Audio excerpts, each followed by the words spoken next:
Hello and welcome to Red Gaming Tech. My name is Amata. Today is the 12th of April and this time I'm bringing you something slightly different, as Shuhei Yoshida has spoken on the topic of the Oculus Rift acquisition by Facebook, and he's basically said that Facebook paying $2 billion for the Oculus Rift was validation for virtual reality peripherals. And when he was speaking with Engadget, Yoshida said that due to the acquisition, consumers outside of the gaming sphere will be acquainted with the technology. And he said, quote, "We meant to validate Oculus by announcing Project Morpheus, and the Oculus guys knew what we were working on.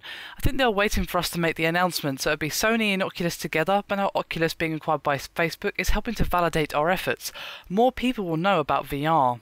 And Yoshida did say that the Facebook boss, who is of course Mark Zuckerberg's enthusiasm for technology and believing in virtual reality will be, quote, the next big platform after mobile.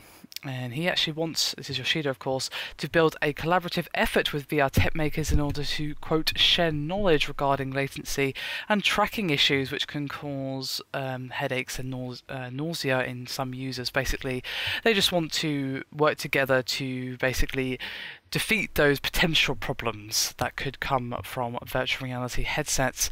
And he continued saying, quote, Those early prototypes had larger latency and positional tracking and may not have worked as well. I feel sorry for the people developing VR stuff. They have to test it. With the Project Morpheus kit we have now, what we demonstrated at GDC, I think it's the first time we can really provide developers with something and say, you can use ours and you'll be alright. We need to share knowledge. We can't just make the hardware, it's the game applications that need to be designed well. We need time for developers to experiment and find the killer application, and at the same time we need to learn how VR applications should be designed. So there you have it. Those are his statements regarding not only virtual reality in general, but of course the acquisition of Oculus by Facebook. And to be honest, as I've said many times now, I've probably lost count of how many times I've said this, people were being, at least in my opinion, a little bit too dramatic about the Facebook acquisition. And to be honest, having $2 billion behind it, having the Facebook power behind it, is only a good thing for virtual reality. As Yoshida said, not only as it validates virtual reality, it also makes people outside of gaming pay attention. And as Shuhei said,